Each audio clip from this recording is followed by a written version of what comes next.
Oh yeah, they made it. Yeah. Hey, Edward, I know we're supposed to talk about if Eli Apple sucks or not. So, you know, since I brought him up, we can go ahead and get that discussion over with. All right, so here's the thing, right? So starting off the pod, right? I'll just say me. We would like I would label it like, yo, he's trash. He sucks. And you know, Coach Johnson would defend the players and say, well, hold on. It's not that he sucks. It's this. It's this. It's the coach. The coach is calling this play. He can only do what he's being told to do. This is his responsibility. That play doesn't show that he sucked. That was just miscommunication in the huddle. That guy might got turned off. So on and so forth, third, fourth in the field. Mm-hmm.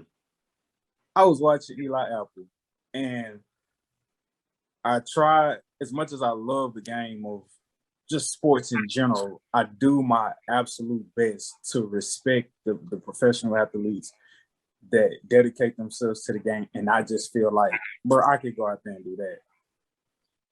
Okay, yeah. But Eli Apple was making it so difficult for me to not feel like I could at least remotely done a better job.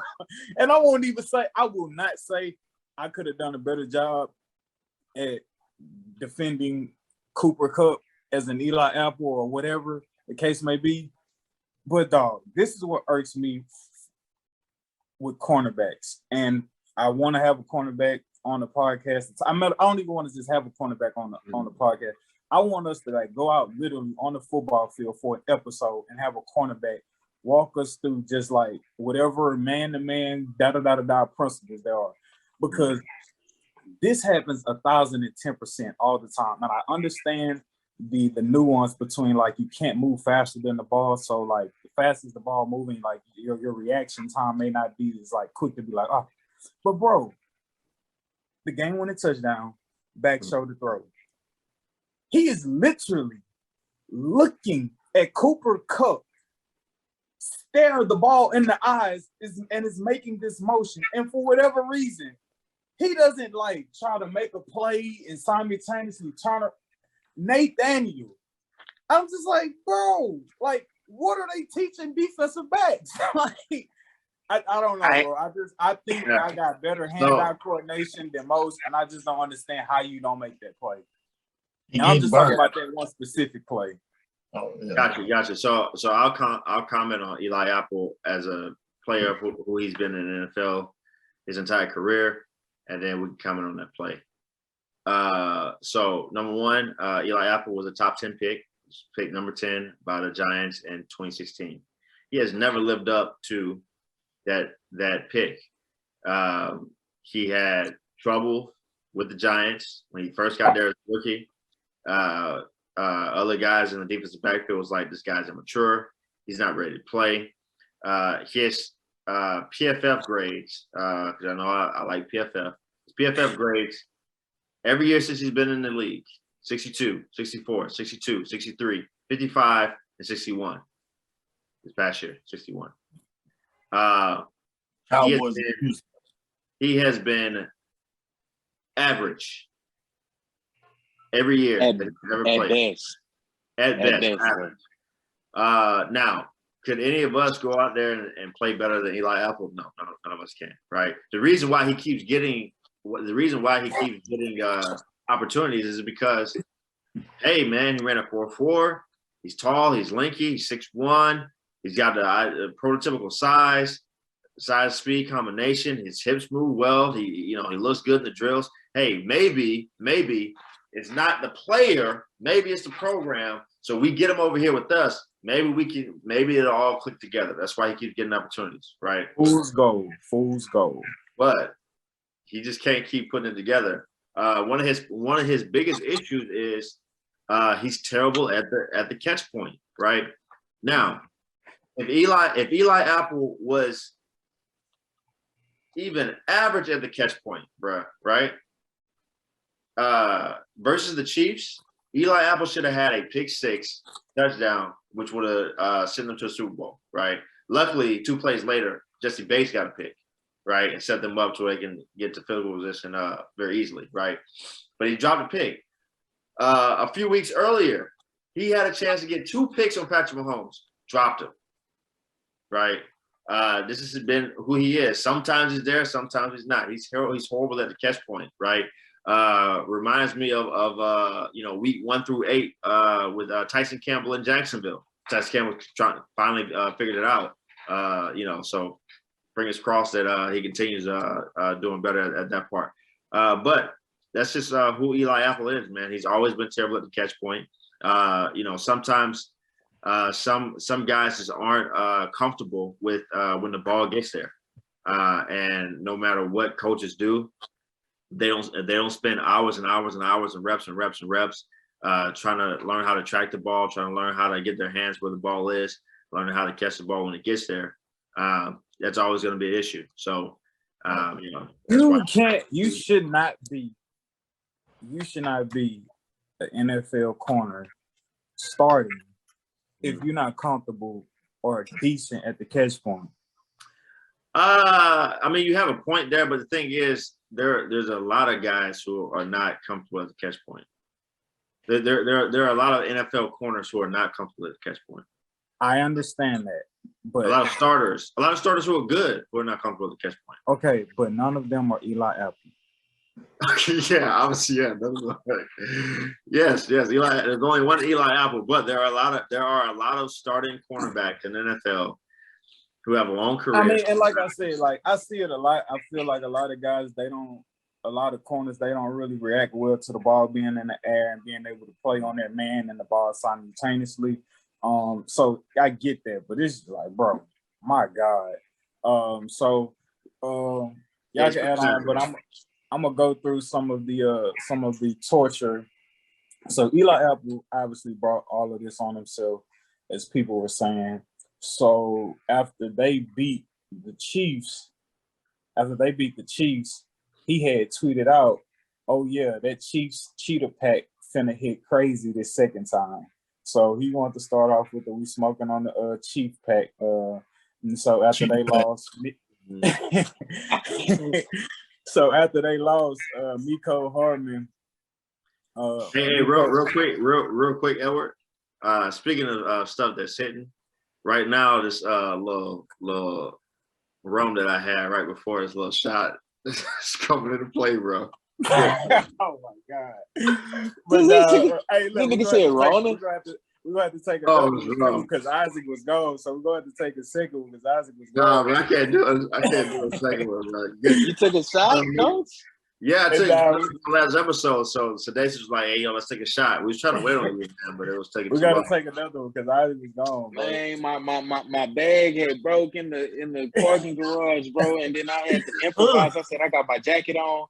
I say, oh, let me get my jacket and just, you know what I'm saying? So I had to, Hey, but yeah, man, let's get that shot in, man. I think I got some rosé in the cabinet, man. Go ahead. Also, after the Bengals had beat the Chiefs, Eli Apple, he tweets Miko Hardman and Cheetah, what's his name? Tyreek Hill. Yeah, T Hill. DM me y'all number and I'll look y'all up and I'll hook y'all up with some Super Bowl tickets on me. So he's like trolling big time since he didn't finally made it to the Super Bowl, right? And so after that, basically everybody, like I said, got on him. I'll give them a shout out. Go to on Twitter at simply AS10. Again, at simply 8S10, and they literally made a highlight video of Eli Apple getting cooked in the Super Bowl. So, well, actually, let me say this. Let me say this too.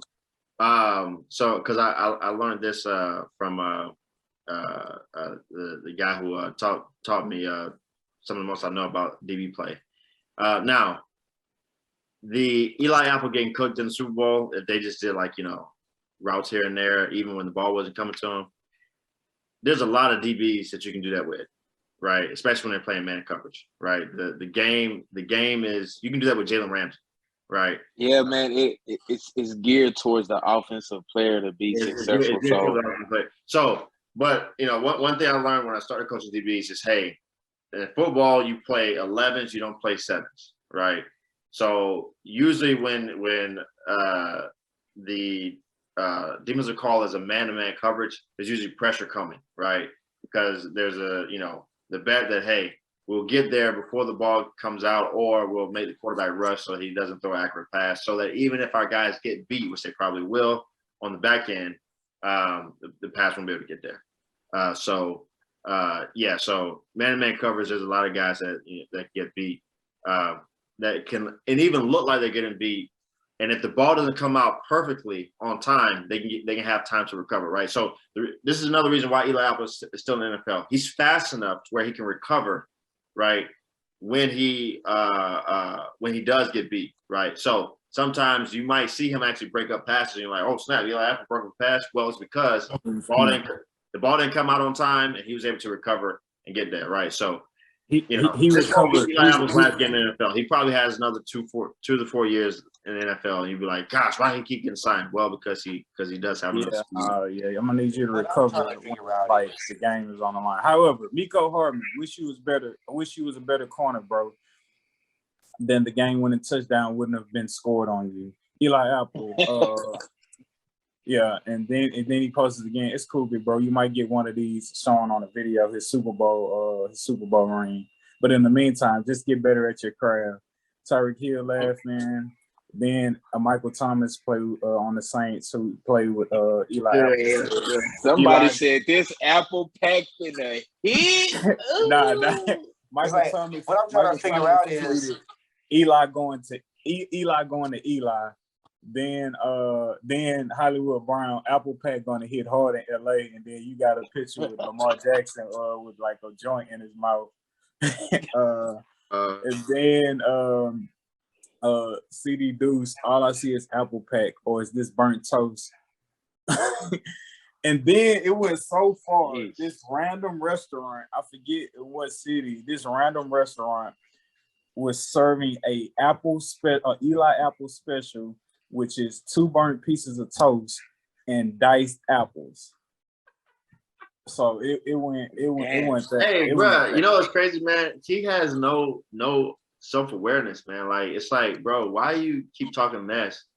And didn't his mama like make a comment about him early on in his career? Like, she had made a comment like publicly when he was on the Giants. That nigga's man, bro, it's like man, like how's a player that gets cut from multiple teams, ringless, taunt players that have rings? How does that work? That's my. How about, like, I'm trying to compute that. Taunt players that are better than you, that have more accolades than you, that have more, dare I say, money than you, have more cachet than you. More of a household name. Hey, he was top 10. Oh, now you're a household name for sure. Have more money than some of these whose guys. mothers don't comment on their career and jobs. But I tell you what, though, he's a household name now. I mean, you wanted some fame, nigga. You got it. You wanted it. Here it is. He's been talking about you. Yeah. Oh, he got his stamp for sure, though. He got his Super Bowl stamp. He wanted one. He got one. And the Cowboys been abusing that boy for years, man. And you find a way to talk about the Cowboys. That is so Cowboys-ish of you. Thank you for that. Hey, so check this out real quick. Eli Apple's mom, right? So this anchor posts a tweet Super Bowl Sunday, says, such an incredible experience providing coverage at my first Super Bowl, unlike Eli Apple. So she takes her shot, providing coverage at Super Bowl, get it. And then Eli Apple mom responds by saying, I can't believe that. Word on the street is you catch a lot of balls. So she takes a shot back at the female reporter. So yeah, man.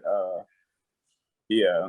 It was all, I'm sorry, bro. It was all bad for Eli Apple in this game. It was. Why your mama coming to defend you, bro? Like, out of all people, not your brother, not your cousin, not your partner, but like your mom. Tell that boy to sit down. She didn't tell him to sit down, man.